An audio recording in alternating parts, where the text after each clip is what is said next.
जय हिंद दोस्तों। बहादुर लोधी नाम है हमारा और आप देखना शुरू कर चुके हैं फ्री एजुकेशन यूट्यूब चैनल। दोस्तों, नोबेल प्राइज़ काफ़ी ट्रेंडिंग टॉपिक है करंट अफेयर्स का।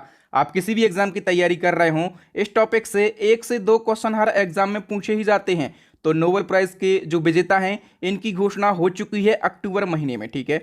और ये जो नोबेल प्राइज़ हैं ये किस महीने में दिए जाएंगे, तो ये दिसंबर महीने में दिए जाएंगे। तो नोबेल प्राइज़ से जितने भी क्वेश्चन आपके एग्जाम में बन सकते हैं उन सभी को हम एक बार में डिस्कस करेंगे। और दोस्तों, हमेशा की तरह सभी क्वेश्चन को हम बिल्कुल डिटेल में विथ एक्स्ट्रा फैक्ट के साथ में डिस्कस करेंगे, ताकि ये वीडियो देखने के बाद आपको किसी भी सोर्स पर डिपेंड होने की ज़रूरत ना पड़े, ठीक है। तो कंप्लीटली वीडियो होगा। शुरुआत कर लेते हैं बिना किसी देरी के नंबर फर्स्ट क्वेश्चन से।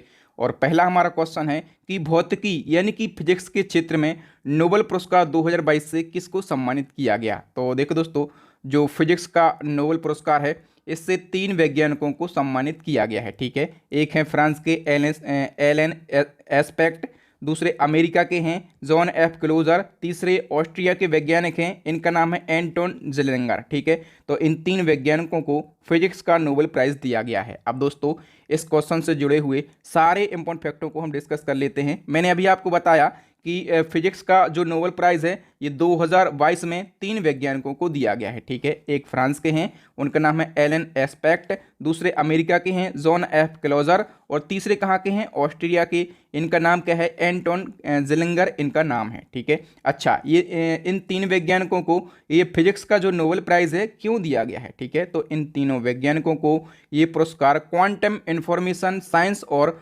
फोटॉन्स पर रिसर्च के लिए ये अवार्ड दिया गया है, ठीक है। क्यों दिया गया ये भी आपको ज़रूर याद रखना है। अच्छा, ये जो फिजिक्स का नोबेल प्राइज़ है ये किस संस्था के द्वारा दिया जाता है, तो the royal Swedish academy of science, ये स्वीडन की संस्था है, इसके द्वारा फिजिक्स का नोबेल प्राइज़ दिया जाता है। चलिए नंबर सेकंड क्वेश्चन की हम बात करें, और नंबर सेकंड हमारा क्वेश्चन है चिकित्सा यानी कि मेडिसिन के क्षेत्र में नोबेल प्राइज़ 2022 से किसे सम्मानित किया गया। दोस्तों, मेडिसिन के क्षेत्र में और 2022 का जो नोबेल प्राइज़ है ये दिया गया है स्वंते पावो के लिए, ठीक है। और स्वंते पावो की यदि हम बात करें तो ये कहाँ के हैं, तो ये स्वीडन के वैज्ञानिक हैं, ठीक है।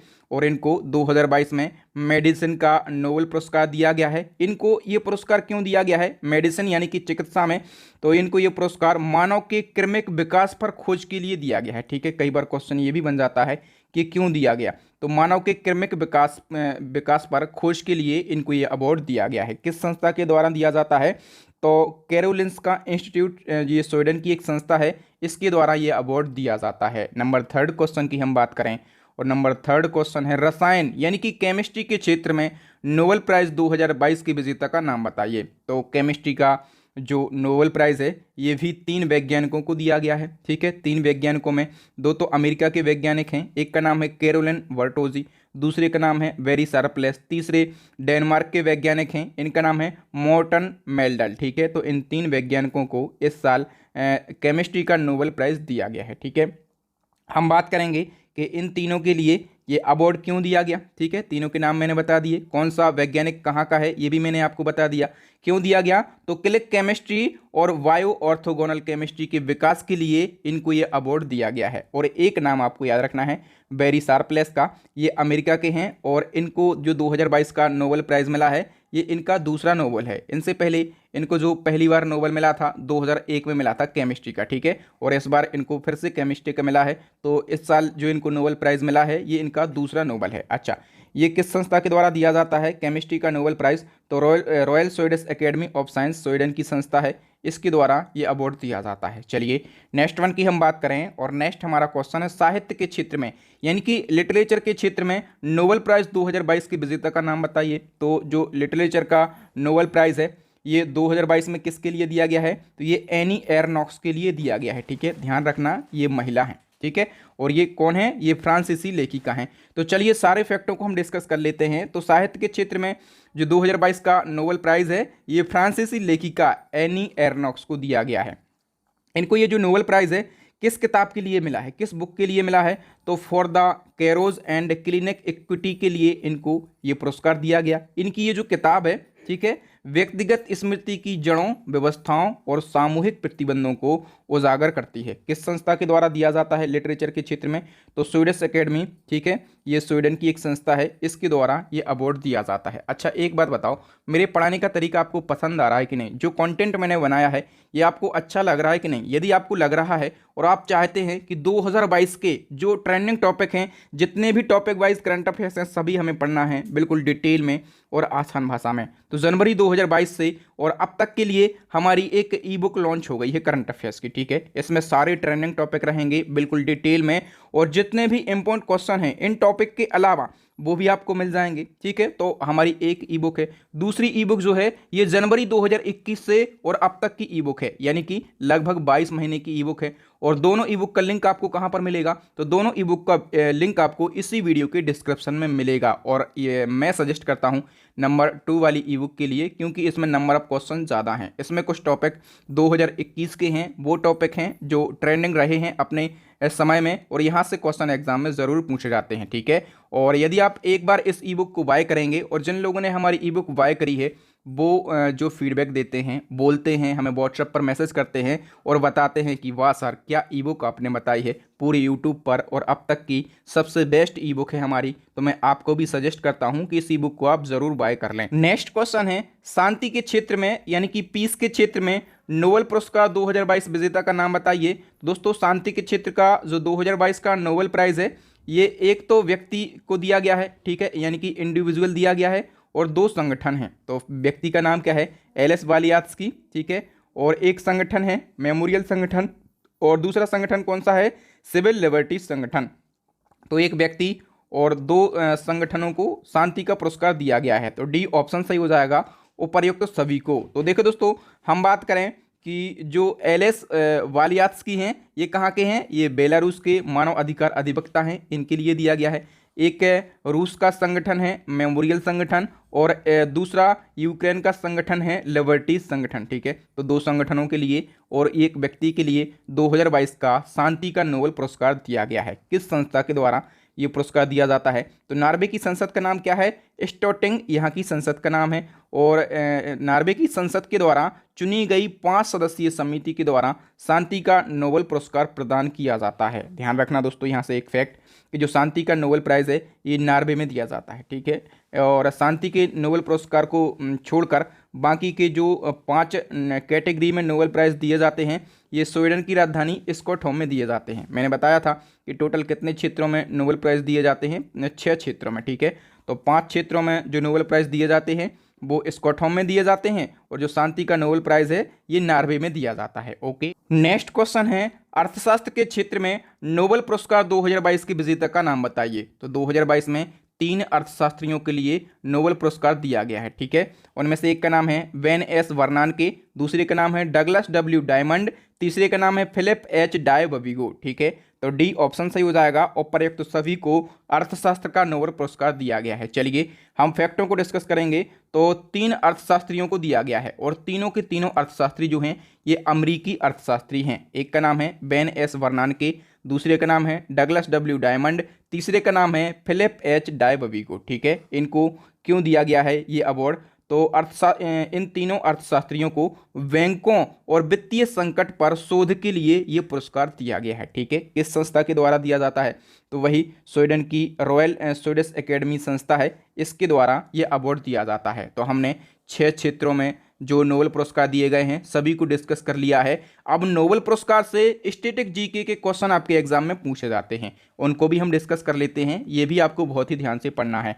नोबेल पुरस्कार की शुरुआत कब की गई थी? बिल्कुल बेसिक क्वेश्चन है और सभी को ये क्वेश्चन पता रहना चाहिए। नोबेल पुरस्कार की शुरुआत दोस्तों 10 दिसंबर 1901 को करी गई थी, ठीक है। डेट आपको ज़रूर याद रखना है, 10 दिसंबर 1901 को नोबेल पुरस्कार की शुरुआत करी गई थी। और एक क्वेश्चन पूछा जाता है कि नोबेल फाउंडेशन, ठीक है, तो नोबेल फाउंडेशन की जो स्थापना है ये 29 जून 1900 को करी गई थी, ठीक है। तो नोबेल फाउंडेशन की स्थापना और नोबेल पुरस्कार की शुरुआत 2 अलग अलग बातें हैं, और दोनों को आप जरूर याद रखेंगे। चलिए, नोबेल पुरस्कार प्रतिवर्ष कितने क्षेत्रों में दिया जाता है? तो 6 क्षेत्रों में दिया जाता है, और हम पढ़ चुके हैं कि इस साल 6 क्षेत्रों में किस किस को नोबेल प्राइज़ दिया गया है, ठीक है।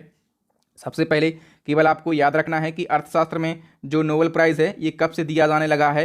1968 से दिया जाने लगा है, ठीक है। ये आपको ज़रूर याद रखना है। इससे पहले 5 क्षेत्रों में दिया जाता था, ठीक है। फिर 1968 से अर्थशास्त्र में भी नोबेल प्राइज़ दिया जाने लगा है। ओके, चलिए नेक्स्ट क्वेश्चन की बात करें तो नोबेल पुरस्कार कब प्रदान किए जाते हैं? कब प्रदान किए जाते हैं नोबेल प्राइज़?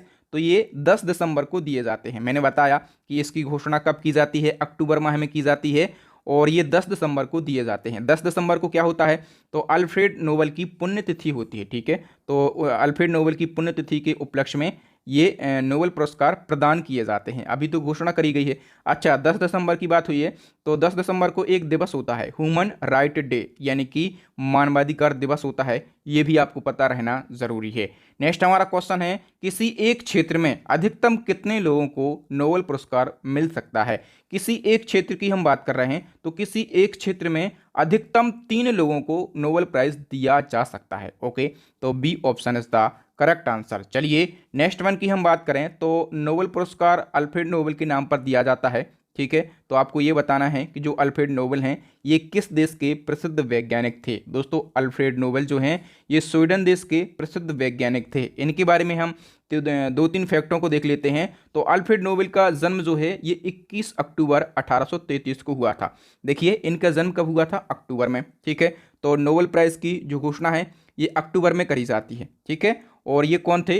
रसायन शास्त्री और इंजीनियर थे। इनका पूरा नाम क्या था? अल्फ्रेड बर्नार्ड नोबेल इनका पूरा नाम था और इन्होंने डायनामाइट नामक विस्फोटक का आविष्कार किया था। ठीक है, और 10 दिसंबर 1896 को इटली में इनका निधन हो जाता है। ठीक है, इनका निधन हुआ था 10 दिसंबर को, तो 10 दिसंबर को इनकी पुण्यतिथि होती है। ठीक है, और इन्हीं की पुण्यतिथि के उपलक्ष्य पर जो नोबेल प्राइज़ हैं ये दिए जाते हैं। ठीक है, घोषणा करी जाती है अक्टूबर महीने में। आई होप ये फैक्ट आपके लिए क्लियर हो गए होंगे। नेक्स्ट हमारा क्वेश्चन है, अल्फ्रेड नोबेल ने निम्न में से किसका आविष्कार किया था? तो मैंने अभी आपको बताया है कि अल्फ्रेड नोबेल ने डायनामाइट का आविष्कार किया था। ये भी आपको पता रहना जरूरी है कि इन्होंने डायनामाइट का आविष्कार कब किया था? तो 1867 में किया था। ओके, अब हम बात करेंगे, यहाँ पे पेनिसिलिन लिखा है तो ये भी पूछा जाता है कि इसका आविष्कार किसने करा था? तो अलेक्जेंडर फ्लेमिंग ने। किसने? अलेक्जेंडर फ्लेमिंग ने इसका आविष्कार किया था। रेडियम की खोज किसने करी थी? ये भी पूछा जाता है। तो मैडम क्यूरी ने। किसने? मैडम क्यूरी ने रेडियम की खोज करी थी। ओके, तो ये 2 बातें भी आपको जरूर याद रखना है। चलिए, नोबेल प्राइज 1901 में सबसे पहले किससे मिला? तो नोबेल प्राइज सबसे पहले 1901 में दिया गया था और सबसे पहले ये किसको दिया गया था? तो हेनरी डुनांट के लिए और फ्रेडरिक पेस्से के लिए। ठीक है, दोनों व्यक्तियों के लिए सबसे पहले नोबेल प्राइज़ दिया गया था 1901 में। सी ऑप्शन सही हो जाएगा और प्रयुक्त दोनों के लिए।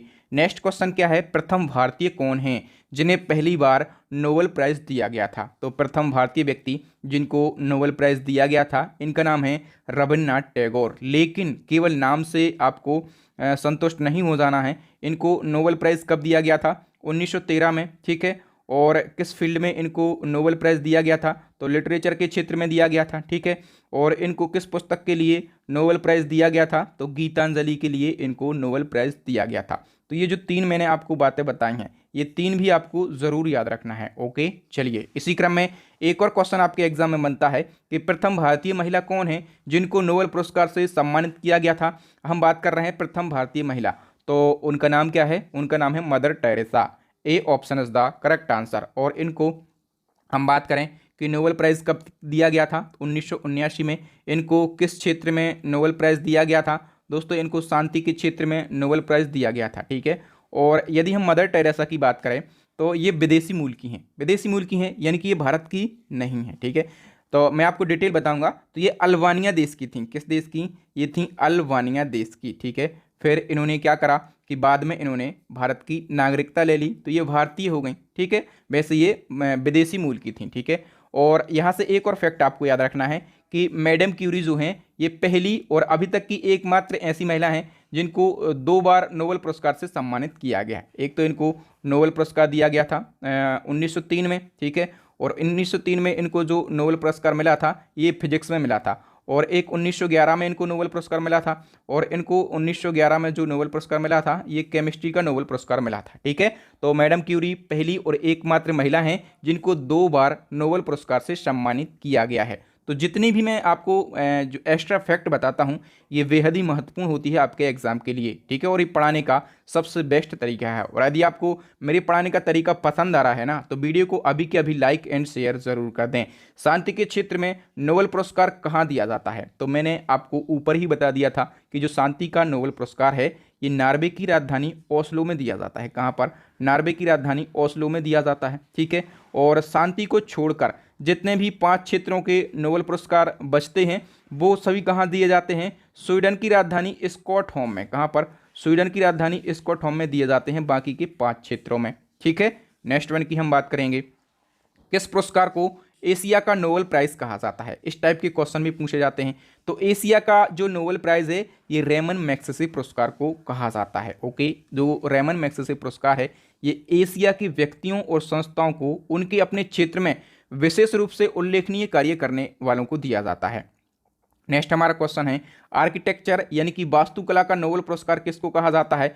तो प्रित्जर पुरस्कार को आर्किटेक्चर का नोबेल पुरस्कार कहा जाता है।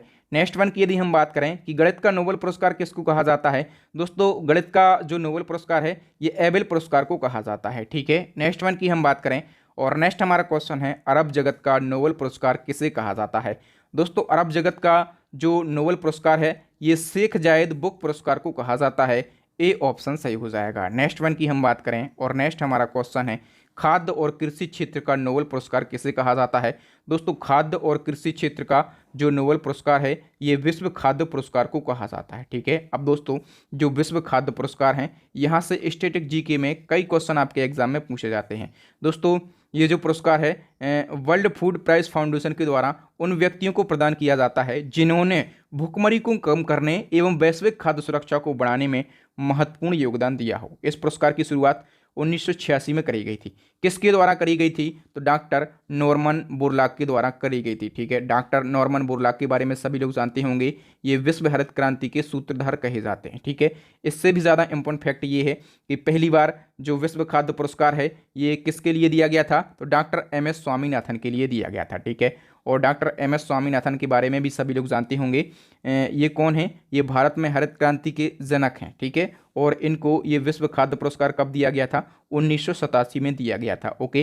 तो यहाँ से मैंने जो 2-3 बातें बताई हैं इनको आप ज़रूर याद रखेंगे। और मैं आपको फिर से याद दिला दूँ कि यदि आपको इसी प्रकार से बिल्कुल इम्पोर्टेंट क्वेश्चन पढ़ना है और टॉपिक पढ़ना है और वही टॉपिक पढ़ना है जहाँ से क्वेश्चन एग्जाम में पूछे ही जाते हैं, ठीक है। और अभी तक की सबसे बेस्ट ई बुक से यदि आपको पढ़ाई करना है, आपको सिलेक्शन लेना है, मम्मी पापा के सपने पूरे करके आना है, तो हमारी ई बुक को ज़रूर बाय करें। एक शिकायत लोग कर रहे थे कि सर जो ई बुक की आपने लिंक दी है वो वेबसाइट वर्क नहीं कर रही है या फिर हम वहाँ से पेमेंट नहीं कर पा रहे हैं, कोई समस्या कोई दिक्कत हो रही है।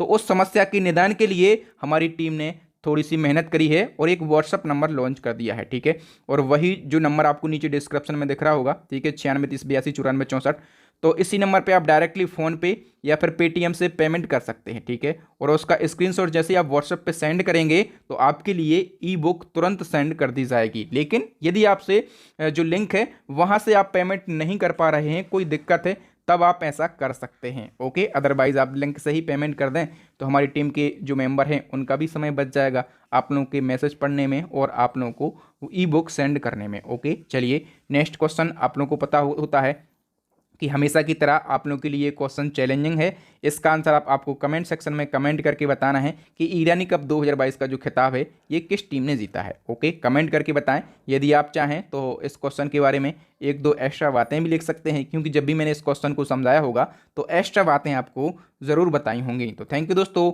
वीडियो देखने के लिए बहुत बहुत धन्यवाद। आई होप आप इस टॉपिक को बहुत ही अच्छे से समझ गए होंगे। यदि आपको वीडियो अच्छा लगा हो तो प्लीज़ इस वीडियो को लाइक करें, अपने दोस्तों के साथ में, भाई बहनों के साथ में, आपके व्हाट्सएप पर या फिर टेलीग्राम पर जितने भी स्टडी से रिलेटेड ग्रुप हों उन ग्रुपों में इस वीडियो को ज़रूर शेयर करें ताकि आपकी मित्र यार और भाई बहन भी इस वीडियो का फ़ायदा उठा सकें।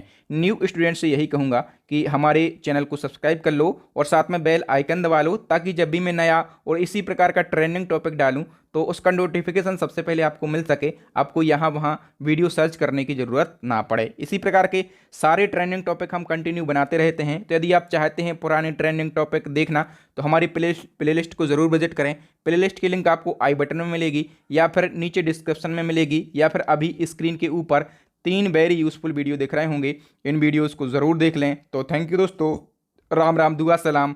मिलते हैं नेक्स्ट वीडियो में किसी न्यू टॉपिक के साथ में। तब तक के लिए जय हिंद, जय भारत, वंदे मातरम, भारत माता की जय।